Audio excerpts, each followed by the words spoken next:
4 ավետարանիչների ընթերցում կատարվեց, ինչպես նաև Պողոս Առաքյալի եւ մարգարեական խոսքերով ընթերցվածները կատարվեց, որտեղ որ նկարագրվեց ոչ միայն Քրիստոսի չարչարանած այդ ճանապարհը, այլ նկարագրվեց նաև թե ինչ է իրենից ներկայացնում խաչելության ճանապարհը։ Որովհետև ոչ թե որ մենք պետք է Քրիստոսին խաչված համարելով համարենք թե այդ խաչը մեզ համար թշնամի է, այլ պետք է խաչը համարենք որպես մեզ համար զորություն, որպես մեզ համար իշխանություն, որպես փրկության ուղի, ճանապարհ։ Ինչպես ասում էր Պողոս Առաքյալը, շատերի համար դա հիմարություն է, շատերի համար էլ ընդամենը մահվան գործիք։ Բայց մեզ քրիստոնյաներիս համար խաչը պարծանք է, հպարտություն է, խոնարհություն է։ Դրա համար ենք մենք խաչակնքում։ Ինչի համար, որովհետև այդ խաչի ճանապարհը ցույց տալով մենք ցույց ենք տալիս մեր ամբողջական հավատքը։ Մեկ ուրիշ անգամներ էր եղել որ եւ իմ խոսքում եւ ցանկացած մեկ հոգեվորականի խոսքով կարող է լսած լինեք խաչի զորության իմաստը, թե ինչի համար ենք մենք խաչակնքում առհասարակ։ Մենք խաչակնքում ենք ցույց տալով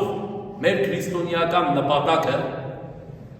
ցույց տալով նաեւ նրանով մեր Հիսուս Քրիստոսի աշխարհ գալու իմաստը եւ խաչակնքելով մենք մեր մեղքերը գանում ենք խաչին։ Դրա համար մենք մեր մատները միավորում ենք, չէ, 3 մատները միավորում ենք իրար, Հայր, Որդի եւ Սուրբ Հոգի ենք ասում, քանի որ ճիշտ է մենք Սուրբ Երրորդությամբ ենք առաջնորդվում, բայց Սուրբ Երրորդության մեջ մենք ամփոփում ենք Որդու մարտերության աստվածության փրկչական առաքելությունը, որ կատարեց երկրի վրա։ Դրա համար 2 մատները միավորում ենք մեր ափին, անբաժանորեն, քանի որ Քրիստոս եւ կատարյալ մարդ էր եւ կատարյալ Աստված։ Երբ որ դնում ենք մեր ճակատներին, հիշում ենք, որ վերջը Քրիստոս Հովանու ավետարանի մեջ է 3 այդքան ասեց, այսօր այդքան ասվեց,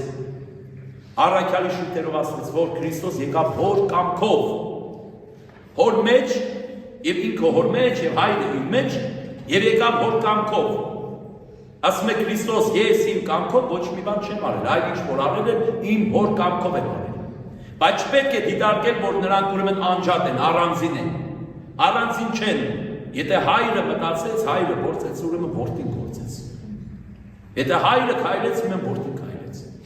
Եթե Հայրը տվեց իշխանությունը, նշանակում է Որդին է տվել։ Քանի որ այն իշխանությունը, որ ունի Հայրը,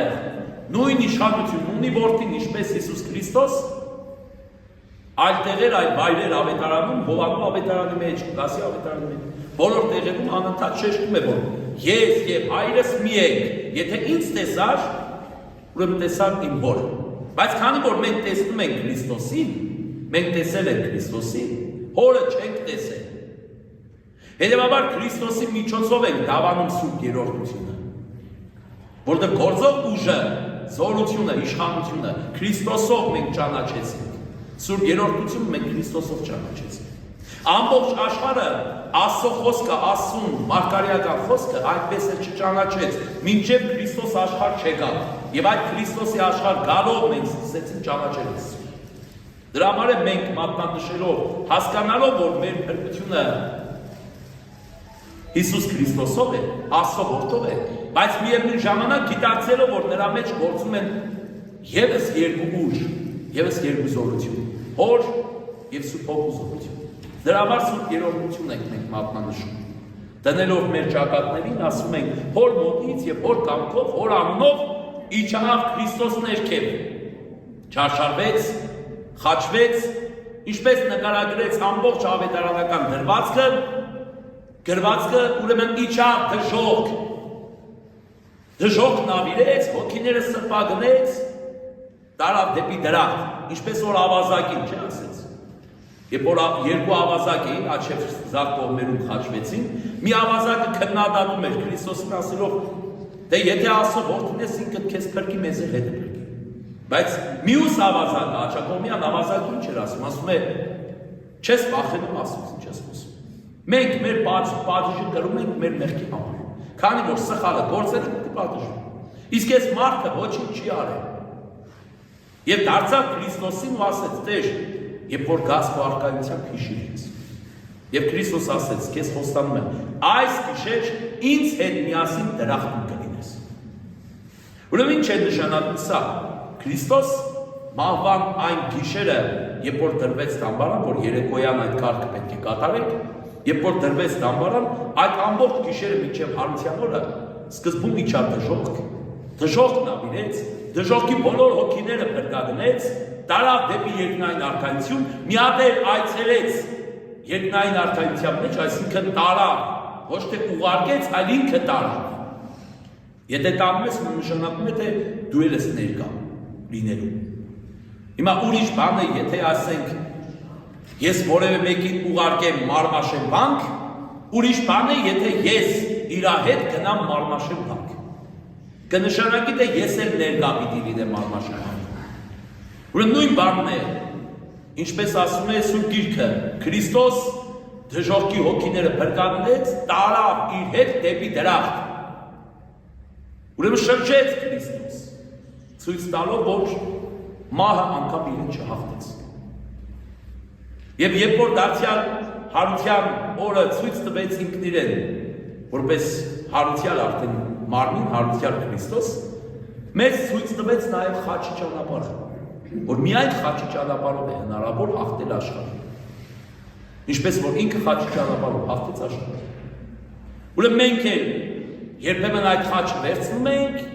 եւ գնում ենք Տիրոջ հետևից։ Չէ՞, Քրիստոս բազմաթիվ տեղեր ասեց. եթե ուզում ես հասնել երկնային առկայություն, թող ամեն ինչ, վաճառ ամեն ինչ, դուր աղքատներին վերցրա քո խաչը, արի հետևից։ Դժվար բան է, բնականաբար։ Չի ասում թե արի իմ նման տարապի։ Բայց ամեն դեպքում խաչի ճանապարհը ինչքան էլ դժվար է, ամեն դեպքում քաղցր։ Երանի նրանց, ովքեր որ խաչի ճանապարհը ճիշտ են հասկանում։ Խաչի ճանապարհով են ընթանում, այլ ոչ թե անարգում են այդ խաչը։ Որոշ աղանդավորների նման, որոշ մտածողների նման, որ ինչի համար խաչակնք են, քանի որ Աստվածաշնչում գրված չէ խաչակնքվել, պարտադիր պետք է գրված լինի, դες խաչակնքվի։ Պետք է պարտադիր աս մեկ առ մեկ, ասենք, ինչ է, տկետեք, դու մեկ դադար եմ գլուխը արդեն մարդու որ մեկ առ մեկ են առաջի դասարանցի նման պետք է տար ասվի, հա, ասենք։ Աստվածաշնչում 3 մատը միավորի, թիշ ճակատի բալիկ ջան։ Հետո ճակատից իջեցրավ ներքև, հանգած պորդիցը ներքև չիջացնես։ Հետո տար ցավ, հետո տար աջ, հա, այդպես պետք է գրված լիներ Աստվածաշունչում։ Հեսա մանգա պարտեզ է ինչ է։ Ուրեմն Աստվածաշունչը ամեն մարդու բան չէ։ Ամեն մարդու մեկնության բան չէ։ Ուրիշ անգամներ էլ ասել։ Պետք է գիտակից եւ Աստծո շնորհ ստացած ու փոքր ստացած մարդ պետք է մեկնի Աստվածաշունչում կամ կարդա որ հասկանա թե Աստվածաշունչի միտքը որտեղ է սկսում, որտեղ ավարտվում։ Այս ամբողջ խաչելիության կարգի, խավարման կարգի, երեկոյան կարգի, օրինակ որ պետք է կատարվի թաղման կարգի ընթացքում, այն ամբողջական միտքն ու գաղափարը Աստվածաշունչի, որ անհրաժեշտ է մարդու հավատացյալին հասկանալու թե ինչ է ուզում Աստվածաշունչը ասել, ուրեմն պետք է որ բոլորս արդեն հասկացած լինենք։ Մինչև հիմա թեկուզ ինչ որ կարտացվել է Աստվածաշունչից, պետք է որ տպավորված լինի յուրաքանչյուրի մտքում։ Թե Աստվածաշունչով Հիսուս Քրիստոս կամ Աստված մեզ ինչ է մատուցում, ինչ է տալիս։ Ճիշտ է, երեք էլ ասեցի, մեկ ուրիշ անգամներ էլ ասեցի, որ 4 ավետարանիչներ երբ որ կարդում ես առաջին հերթին քեզ թվում է թե նման օրինակ է։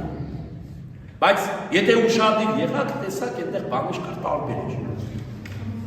Մի տեղը